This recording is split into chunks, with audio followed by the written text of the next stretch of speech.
Romans chapter 11, I'll begin reading in verse 13.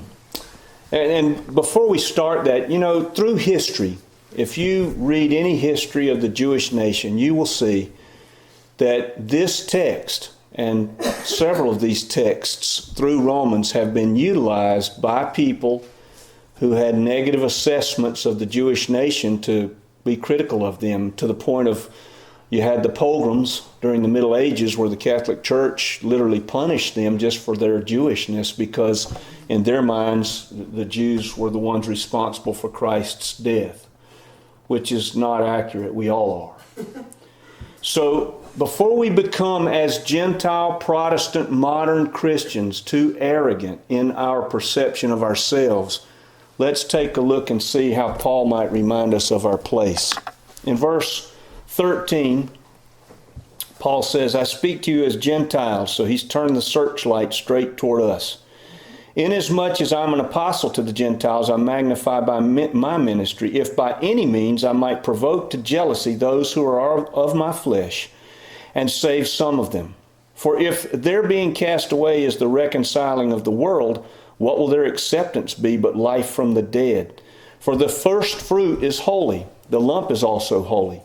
And if the root is holy, so are the branches. And if some of the branches were broken off, and you being a wild olive tree were grafted in among them, and with them became a partaker of the root and the fruit of the olive tree, don't boast against the branches. But if you do boast, remember that you do not support the root supports you.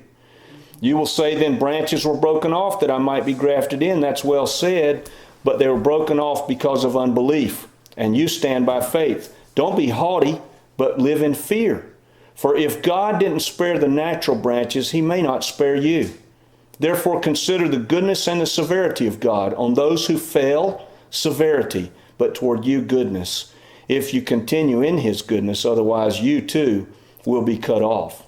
And they also, if they do not continue in unbelief, will be grafted in, for God is able to graft them in once again. For if you were cut out of the olive tree, which is wild by nature, and were grafted contrary to good cultivation into a cultivated olive tree, how much more will these who are natural branches be grafted into their own olive tree? All right, Paul has taken that big searchlight and he's swung it around, and it's in our face now, we who are Protestant Gentiles. And Paul is saying, I cannot, even though God has called me to speak to the Gentiles, I cannot forget my own. There's a place of great empathy in him wherein he's saying, what can we do now? That the gospel's come to the Gentiles, what can we do that my people, the Jews, might be brought in as well? And he points to the fact that you and I and all of us who are non-Jews have been grafted in. And God has done this for a specific reason. And Paul says something I think it's kind of hard, wherein he says, if by the Gentiles the Jews would be provoked to jealousy. Now what does he mean by that? I think that's a big question mark, at least it is for me, that I think we should unpack just a little bit historically here. How is it that God would make his own people jealous to the point that they would want to come in? How does he accomplish it? What do you do? I mean, the Gentile churches, let's face it, in the first century in Palestine and in Rome, where this church was, they were suffering.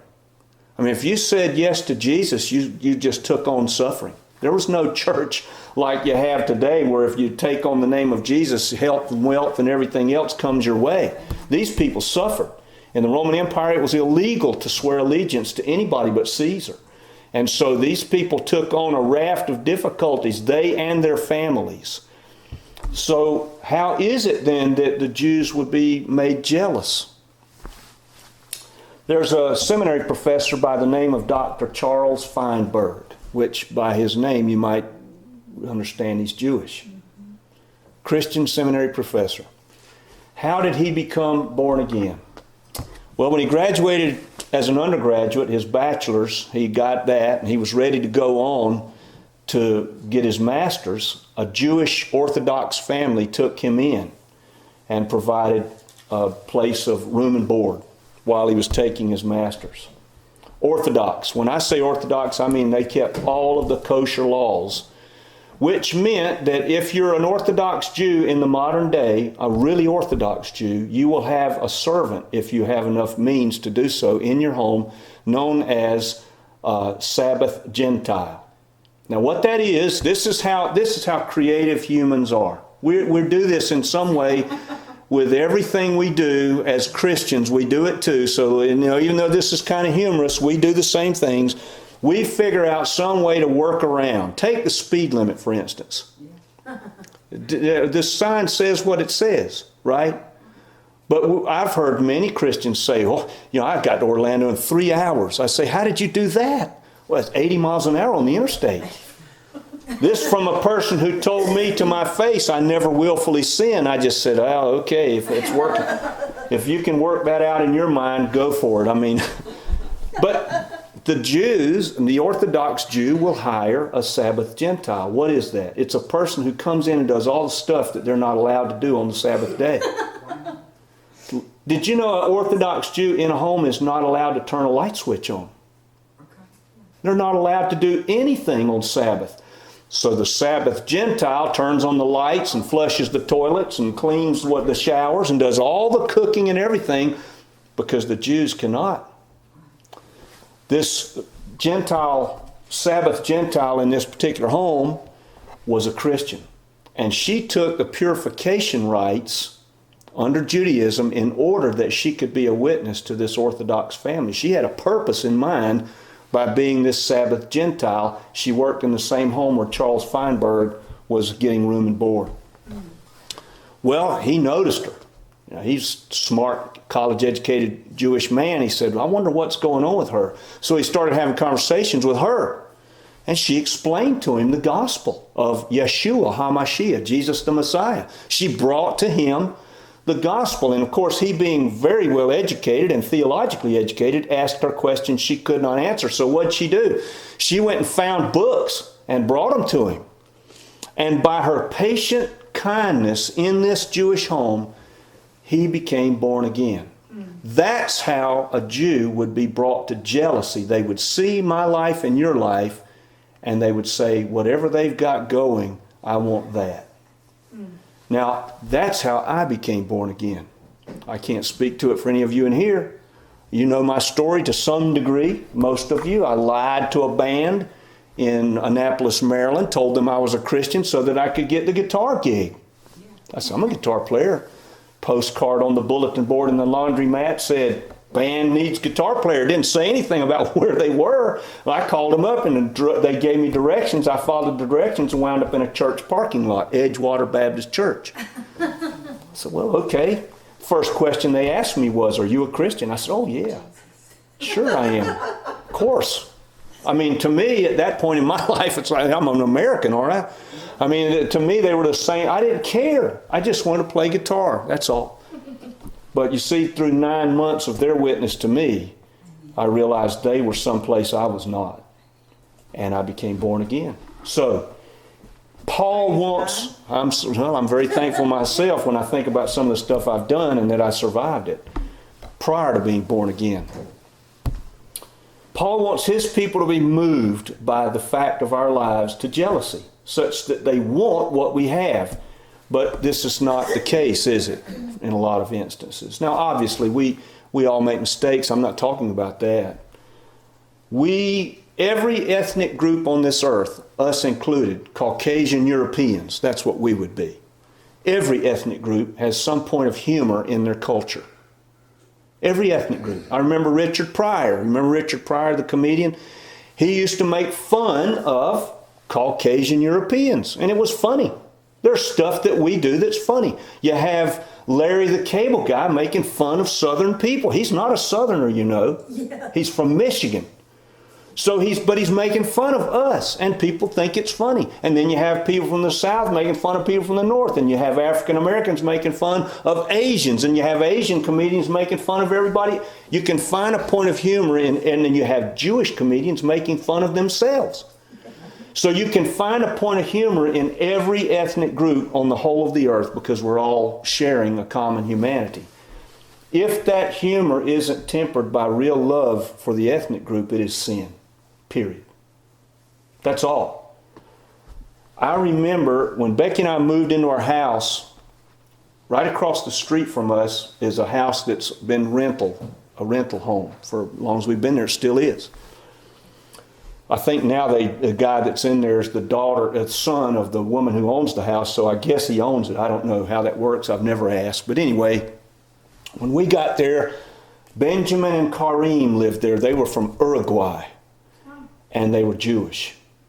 And they were just the nicest people. I mean, we ate with them. We had a meal with them. They fed me something called sweetbread. Do any of you in here know what sweetbread is? Yeah. You know what it is? It's an organ. It's an organ out of an animal. He says, it's, and I said, well, let me try a little piece of it. So he cut me a little piece of it, and I said, yeah, that's interesting. No, I don't want any more, thank you. I said, I don't want any more, thank you. I'll just eat the steak, that's good enough. But they loved us, and we loved them. They had a dog named Fudgy that Jackson played with all the time. Big, huge lab, 100-pound lab, chocolate lab. Friendliest, sweetest dog. Jackson would hug the dog would knock him down. He looked forward to seeing Fudgy all the time. Well, they had a baby. They had a boy. And if you're Jewish and you have a boy, on the 8th day, just like Paul, circumcised, born of the tribe of Benjamin, circumcised on the 8th day, they wanted to have the bris, what's known as the bris, which is a circumcision of the male, and it's done by a rabbi. It's not done by a doctor. They're trained to do this. And they invited me to go, and I went. I can't express to you the weight of the history, 3,500 years of history on display in front of me. It broke my heart because I realized I'm part of this now. This is not a foreign culture for me anymore. I just thought, wow. Paul makes this equation for us here. He uses an Old Testament text and two metaphors from the Old Testament. The lump of dough and the olive tree. He says, look, in Numbers 15 you have what's known in Jewish culture as the rite of sanctification. What is that? Anything you eat or drink or use, you offer a portion of it to God, and it sanctifies the whole thing. So if you were making bread, you had this big lump of dough and you're working it, you take a piece of that, the father of the house, or if there was a priest available, would do it. The father, usually in the household, would take that lump of dough, and there was an altar in the home, and they would have a ritual of purification, sanctification for that lump of dough in his hand. Then they would put it back, and it would sanctify the whole lump. That's just part of Jewish culture. Paul says that's who we are. The lump of dough is God's people. You and I have been placed within it and sanctified by that relationship through Jesus' blood. Then he says there's another metaphor, and this one is the one that would appeal to the Gentiles. This one would make perfect sense to them. The Gentiles at this time in history universally were pagans, all of them. That's all they were. They were pagans. Occasionally you had someone like Cornelius who was a proselyte, who had been converted to Judaism and was attending synagogue, but culturally they were pagans. So Paul says, but let me explain to you about an olive tree. An olive tree was a pagan sacred tree. When you planted a sacred olive tree, the ground around the olive tree became sacred to the pagan. Paul says, here's how it works. You, Gentiles, are part of a wild olive tree. And the sacred tree, the cultivated tree, God has done the reverse of what makes good sense farming-wise. If you're a farmer and you've got a tree that doesn't produce, you go and take a cultivated tree, you break a branch and you graft from the cultivated tree into the tree that doesn't produce. Paul says God's done just the reverse. He's taken the sacred tree, He's gone out and gotten you, the wild branch. He has broken off the sacred branch and He's grafted you and me in its place. And one day He's going to regraft all of the sacred branches back in. That's the way it works. So the whole Jewish nation is sacred to God, even though some of them do not believe. You and I, think of this now, you and I have been grafted into the Jewish nation. Israel is our nation. That just is kind of a wild thing to think about, isn't it? I mean, we live in America and we think about this as our country. It is. But spiritually speaking, we have been grafted into the Jewish nation. Judaism is the soil from which Jesus' gospel comes, and we've been grafted into it. Now, nobody, whether Jew or Gentile, and Paul makes the same case here, is self-made. In every case, the remnant that remains inherits what it has from its ancestors. We inherit from the Jewish ancestry the fact of salvation, because where did Jesus come from? The Jews. Salvation is from the Jews, Paul says. We've been grafted into the sacred tree of God. The olive tree is sacred. We've been grafted in as wild branches. We have a debt to Judaism that we cannot forget. And then Paul says there may come a point at which he spares neither the grafting nor the original branch. That's where you and I come into this. We have a choice to make. Are we going to follow the Lord or are we not? And every human being has that choice, even if they're not aware of any of this. But this makes Israel our nation. Our problem is, in my view, as Christians, once we're born again, we tend to see things ethnically and we see things nationally. That's how we see stuff. We see our lives culturally embedded nationally and culturally embedded ethnically. But as much as I love this country, I don't want to live anyplace else. This is not the preeminent place in my life. It is not. I'm looking for that city that's not made with hands.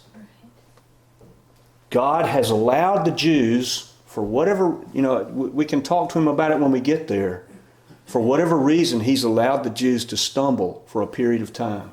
That's the word that's translated there. When you see the word fail, the better translation is stumble. Stumble. He's allowed the Jews to stumble for our sake so that we could be brought in. So I'm just going to say it like it is. If you and I find within ourselves any hatred or any even, that's too strong, dislike for the Jewish nation, we need to be in prayer to the Lord about that, period. I had somebody come to me once. It was a Sunday school class years and years and years ago. And it was a Sunday school class I was conducting, and it was ethnicity and Christianity. Taking those two things, and you'll notice something. Have you ever noticed this about the gospel? The gospel cuts across every ethnic line, every socioeconomic line, every educational line completely. You can take a person who picks up cans on the roadside, has never been past the 6th grade, has no home, no family, and you can tell them about the gospel of Jesus and they can understand it. You can go to a foreign country where they live in grass huts and walk around nearly naked, and you can tell them the gospel of Jesus and it cuts into that culture. You can go to a place where the gospel is illegal and you can give the gospel and there will be believers there, as there were in the Soviet Union for the entire 70 years it existed. You can't stamp, if God exists, you can't stamp this out. And God is think how smart this is of God, that He's going to make a way that cuts across every human being's ability to understand it. He's going to put that fixed bar of the gospel up in space and anybody can grasp it. And for those who cannot, like the person who's 6 minutes old, or the person who's been so mentally damaged that they don't know who they are, or the person who lives way out there in the bushes who never hears about Jesus, He's going to make a way for them too. Don't worry about them. And He's going to make a way for His people in the end. But this woman came to me and said, in this class I was doing, she said, I'm not prejudiced. Now, when somebody says that to me, the minute that comes out of their mouth, I know that that's not the case. They are prejudiced. That's why they're saying that. They want to say something to me that is prejudicial, but they want to say they're not, which is like somehow I would just forget that all of a sudden. I don't know what. It's like a magic trick or something. It's like a Harry Potter moment. I'm not prejudiced. Stick the wand on me and I'm not going to... Anyway. So we were talking and she said, but I wouldn't want any of my children to marry one of those. Speaking of a particular ethnic group. She says to me then, she says, what do you think of that? I said, you probably need to go home and pray about that. And she looked at me like, well, okay. Paul is totally clear. He says, think of this now. This is important for you and me. The Jewish people are the soil from which our salvation comes. There is no salvation except for the Jews. That's the way it is. God picked Abraham out of all those Semites running around the Mesopotamian valley and said, you're going to start a nation. That's how God chose to communicate to you and me here in the 21st century, was through this ethnic group. He built that nation up to display to us who He is. You got all the rituals, you've got the precision of the temple, the precision of the clothing, the precision of the way they had to do it to say, I'm a holy God. This is how holy I am. Make a mistake and you'll die. Wow. But then he draws us in and says, but I want you to be part of this nation. I'm going to graft you in. And Jesus comes and the new covenant comes and Jesus dies on the cross and we are grafted in. But this is our nation. To a certain degree, they are our nation. He says we should stand in awe and in fear. We should. Our admittance, think of it this way. If you think any of this is squirrely, stop and consider for just a moment.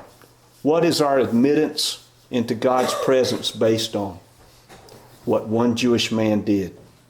Period. And nothing else. How would our lives and our speech and our love, would it love a Jewish person into completeness? Would it? I think that's a worthy question to ask ourselves, and if it would not, maybe we've got something to pray about.